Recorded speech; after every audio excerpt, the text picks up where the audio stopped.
Salut à toi, j'espère que tu vas bien. On se retrouve aujourd'hui pour une nouvelle vidéo et on va enfin réellement parler de trading.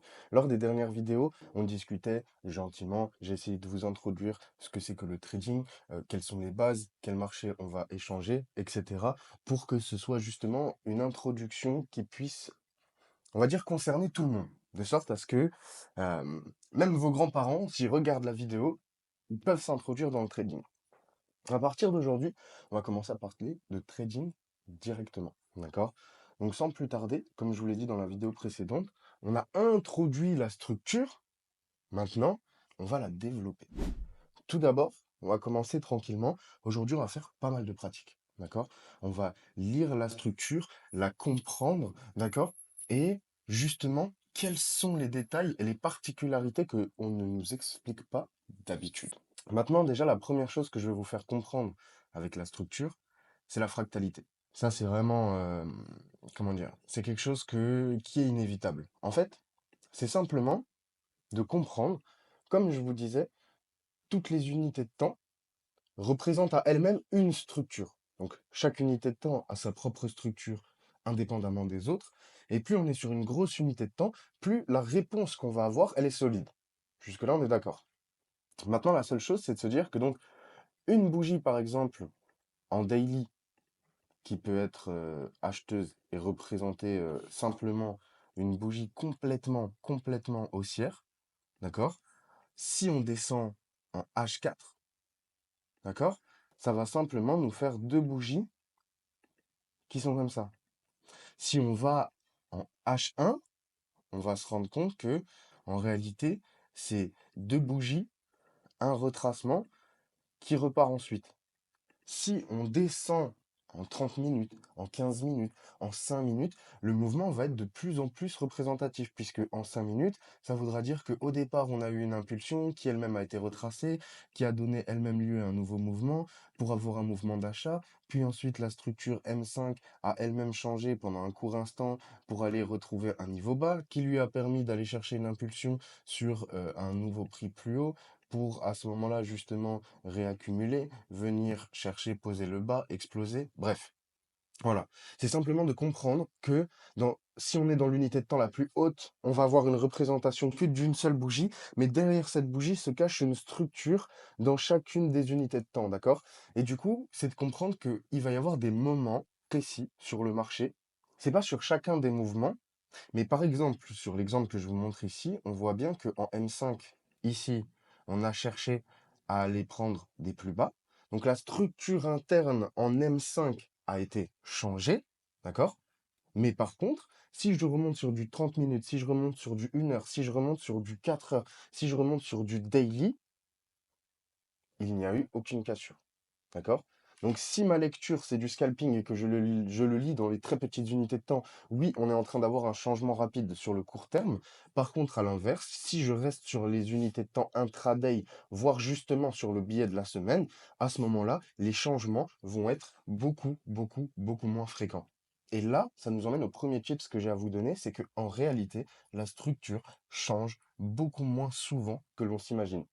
Par exemple, quand je me suis lancé dans le trading, quand on trade comme ça et qu'on a un peu, je vais dire, la tête dans le guidon, pour l'expression simple, et souvent, on a tendance à lire justement des phases de retournement assez rapidement, ok?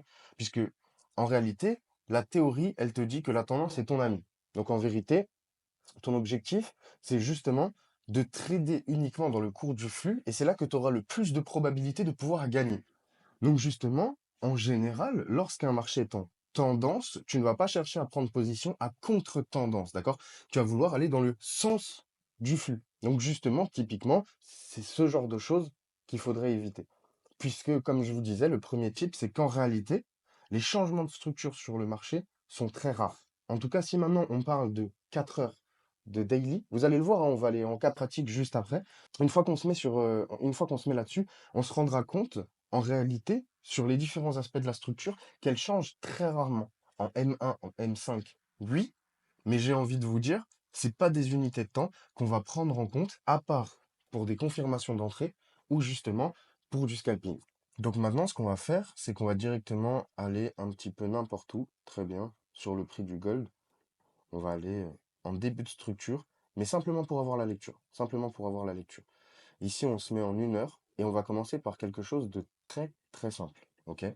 On va commencer par déterminer quelle est notre structure à cet endroit-là. Comment le prix se déplace-t-il petit à petit?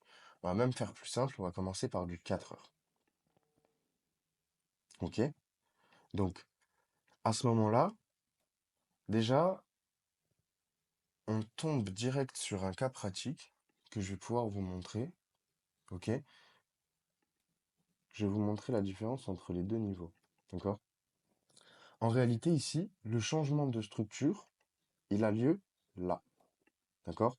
Si vous vous souvenez, dans la première vidéo, je vous expliquais, la seule condition à laquelle une structure est valable, c'est qu'on ait une clôture de corps au-dessus du niveau précédent. D'accord?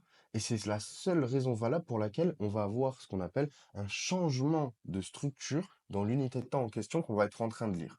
Donc là, par exemple, sur une structure qui était jusqu'ici initialement baissière, à ce moment-là, le changement de structure ne se fait pas ici, puisque en réalité, on n'a aucun corps à ce moment-là, en 4 heures, pour la structure en 4 heures, qui clôture au-dessus de ce haut précédent.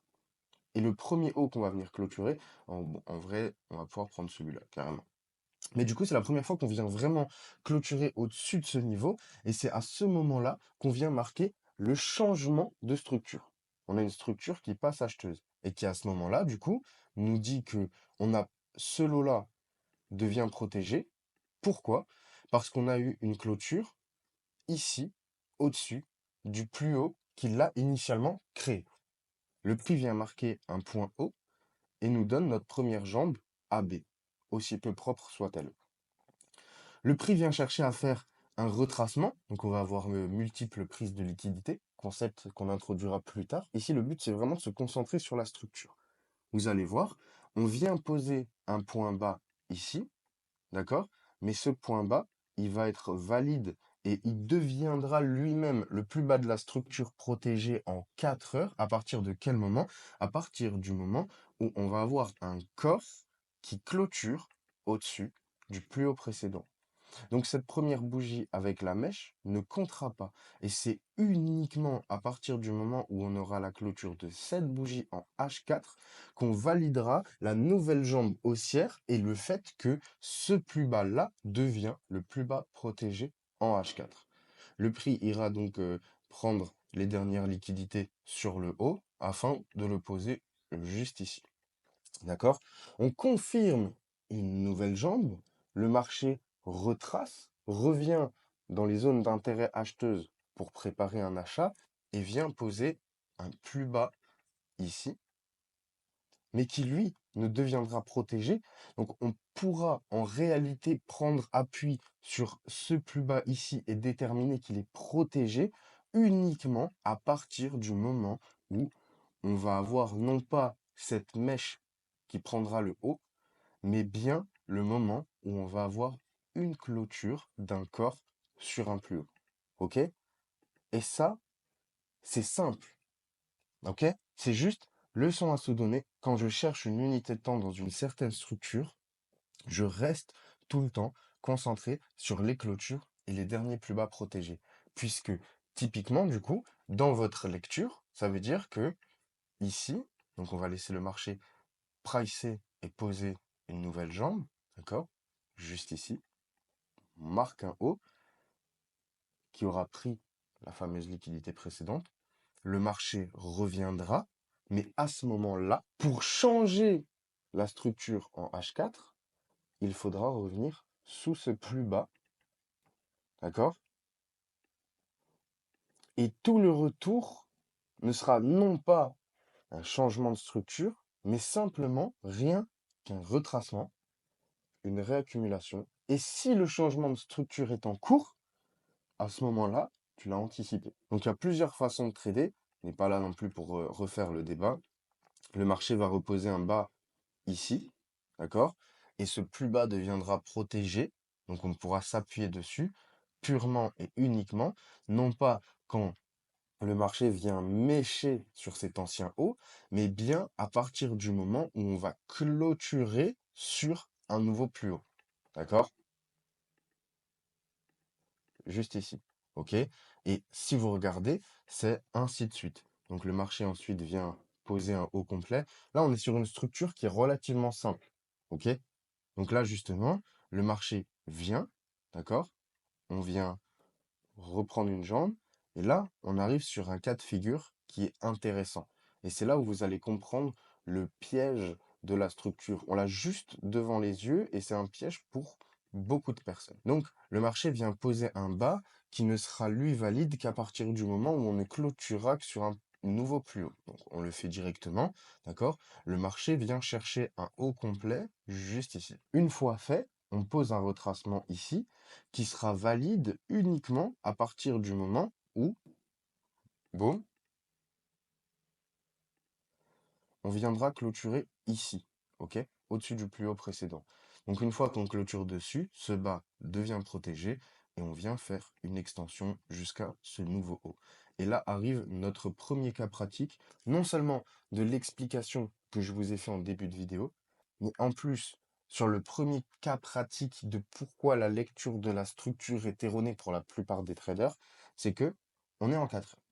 Jusqu'ici, vous avez vu, tout se passait très bien. On avait une structure qui se respectait tranquillement. Et là, on va arriver à un endroit où on va avoir un cas précis qui va être le premier moment où on ne va pas respecter ce bas. On va pas se contenter de ne pas le respecter, on va clôturer en dessous. Directement, on a un corps qui clôture en dessous du niveau. Et qui vient à ce moment-là, normalement, nous donner un changement de structure. Ou en tout cas, c'est ce qu'il y paraît sur le 4 heures. Mais encore une fois, à ce moment-là, on n'a pas de confirmation, on vient simplement de clôturer un nouveau bas. Et je me répète, hein, à ce moment-là, quand on clôture ce bas, l'inversion de structure n'est pas confirmée. À ce moment-là, on peut commencer à se poser la question, mais ce n'est pas le cas. Et maintenant, regardez, on va se mettre une marque sur ce niveau, droite verticale, on va la mettre ici. Et maintenant, ce qu'on va faire, c'est qu'on va passer en... On a nos marquages, on va passer en daily. Ok, je retrouve mon marquage et je me rends compte à ce moment-là qu'en daily, je suivais exactement le même feed, d'accord? Donc le marché clôture sur des nouveaux plus hauts, vient poser un point bas après la prise du lot précédent. On ne clôture pas en dessous. On clôture un plus haut, on vient confirmer ce niveau en daily.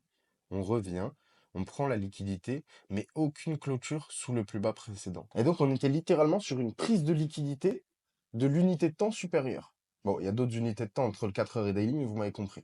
Sur les unités de temps basiques, à ce moment-là, on était dans une vision où nous, on aurait pu se dire, la structure a changé, alors qu'en réalité, non, elle n'a pas changé à ce moment-là. OK? Et ça, c'est le premier piège. C'est la première lecture. Donc, comprenez que chaque unité de temps a sa structure. Et par exemple, vous tradez le gold et vous voulez changer de billet pour savoir si ça va plutôt être intéressant d'aller chercher des zones d'achat pour chercher plus haut ou des zones de vente pour chercher plus bas.